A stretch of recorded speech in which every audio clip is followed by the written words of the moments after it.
বাড়িটির side view, সুন্দর পাকা ঘাট, টাইলস দিয়ে বাঁধানো পুকুরের পার, বাড়ির আঙিনায় বড় খোলা জায়গা।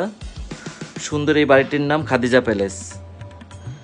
বন্ধুরা, আমাদের কালাইয়ায় দর্শনীয় স্থান বা ট্যুরিস্ট স্পট হিসেবে আরও একটি স্থান আত্মপ্রকাশ করেছে সম্প্রতি। সেটা হলো কালাইয়া 10 মিনার সড়কের পাশে রশিদবাগ এলাকায় খাদিজা প্যালেস। আজকে আমরা কালাইয়ার নতুন এই দর্শনীয় বাগান বাড়িটি দেখতে যাব। এজন্য কালাইয়ার ল্যাংড়া মুন্সির পোলগোড়া থেকে অটোরিকশা যোগে আমরা রওনা হলাম রশিদবাগের দিকে। হাতের ডান পাশেই ল্যাংড়া মুন্সির পোল, আর সামনেই হলো কালাইয়ার বাস স্ট্যান্ড। এখন আমরা দাঁড়িয়ে আছি কালাইয়া বাস স্ট্যান্ডের সামনে। আমরা সামনের দিকে চলে যাব। সামনে একটু আগালেই কালাইয়ার ঐতিহ্যবাহী পঞ্চায়েত বাড়ির দরজা দেখা যাচ্ছে, পঞ্চায়েত বাড়ির সেই কাচারি ঘর। আমরা আরও একটু সামনে এগিয়ে যাচ্ছি, কারণ সামনেই রশিদবাগ এলাকা। কিছুক্ষণের ভিতরে আমরা পৌঁছে যাব সেই রশিদবাগ এলাকায়। এই যে দেখা যাচ্ছে চিহ্ন, এটা হলো রশিদবাগের সাইন। এখান দিয়ে আমরা বাঁদিকে প্রবেশ করছি। এই সড়কটিও বেশ নিরিবিলি এবং সিমসাম দেখা যাচ্ছে। তো দেখতে দেখতে কিছুক্ষণের ভিতরে আমরা পৌঁছে যাব খাদিজা প্যালেসের সামনে। আমরা আমাদের অটোরিকশা যোগে পৌঁছে গেলাম খাদিজা প্যালেসের সামনে। পৌঁছে আমরা এই বাড়ির যে বর্তমান ম্যানেজার বা কেয়ারটেকার, তার কাছ থেকে অনুমতি নিয়ে আমরা এবার বাড়ির ভিতরে প্রবেশ করব।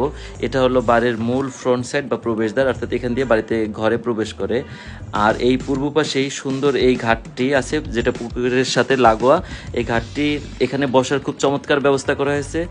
এখানে আপনি আপনজন বা পরিবারের অন্যান্য সদস্যদের সাথে খুব সুন্দরভাবে ছবি তুলতে পারবেন। অর্থাৎ ছবি তোলার জন্য জায়গাটি একেবারেই উত্তম বা পারফেক্ট।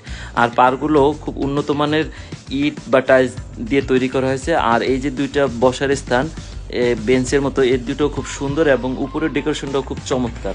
আমরা একটু আঙিনার দিকে অর্থাৎ উঠানের দিকে যাচ্ছি। উঠানটা বেশ বড় সড়ো। শীতের সময় এখানে পিকনিক করার জন্য বেশ জায়গাটা পারফেক্ট বা উত্তম। এটা হলো মূল রশিদবাগ সড়ক দিয়ে, এটা হলো মূল গেট। ভবিষ্যতে এই সড়ক দিয়ে সরাসরি গাড়ি নিয়ে প্রবেশ করে যাবে। এটা হলো পুকুর।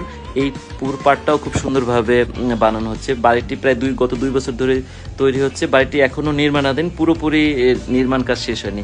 আর এই বাড়িটি নির্মাণ করছেন আমাদের কালাইয়া মাধ্যমিক বিদ্যালয়ের বর্তমান গভর্নিং বডি বা ম্যানেজিং কমিটির সভাপতি জনাব মেহেদী হাসান রাসেল। তিনি তার প্রয়াত বাবার লালিত স্বপ্ন এবং মায়ের ইচ্ছা পূরণের উদ্দেশ্যে সুন্দর এই বাড়িটি নির্মাণ করছেন এবং মায়ের প্রতি শ্রদ্ধা ভালোবাসা থেকে বাড়িটির নাম রেখেছেন খাদিজা প্যালেস। জনাব মেহেদী হাসানের রাসেলের স্বপ্ন, ভবিষ্যতে তিনি এই বাড়িটিকে একটি অবকাশ যাপন কেন্দ্র হিসেবে প্রতিষ্ঠা করবেন। অর্থাৎ কালাইয়া ও আশপাশের বাউফলের অন্যান্য জায়গা থেকে মানুষ এখানে ভ্রমণের উদ্দেশ্যে আসবে এবং অবকাশ যাপন করবে। এই জন্য ইতিমধ্যে তিনি এই বাড়ির ছাদে বৃষ্টি বিলাসের জন্য কিছু অবকাঠামোগত সুন্দর ব্যবস্থা করেছেন, যেটা আমরা পরবর্তীতে একসময় ভিডিওর আকারে প্রকাশ করব। ইতিমধ্যে এই বাড়িটির আঙিনা বা বাড়িটি দর্শনার্থীদের কাছে গ্রহণযোগ্য এবং বেশ সুনাম কুড়িয়েছে। প্রতিদিন বিকেল হলে বিভিন্ন বয়সী নারী ও পুরুষরা এই বাড়ির সামনে আসে এবং ভিতরে প্রবেশ করে তাদের সুন্দর মুহূর্ত কাটায়। অর্থাৎ অলরেডি ট্যুরিস্ট ডেস্টিনেশন বা ট্যুরিস্ট স্পট হিসেবে এটা স্থানীয় লোকজনের কাছে প্রতিষ্ঠিত হয়েছে। তো আমরা সীমানা প্রাচীর দেখতে পাচ্ছি, আর এটা হলো বাড়ির পিছনের অংশ। এখানে বেশ বড় খোলা জায়গা এবং বিভিন্ন প্রকারের বনজ ফলজ গাছ লাগানো হয়েছে এবং চারিদিকটা বেশ সবুজ, খুব সুন্দর লাগে। মেহেদী হাসানের স্বপ্ন যে সবুজের মাঝে একটু প্রশান্তির খোঁজে কালাইয়ার আশপাশের লোকেরা, অর্থাৎ এখানে দর্শনার্থী হিসেবে আসবে, এটাই তার স্বপ্ন। আমরাও চাই তার এই স্বপ্ন পূরণ হোক, যে বাড়িটি একটা ট্যুরিস্ট ডেস্টিনেশন হোক। ধন্যবাদ।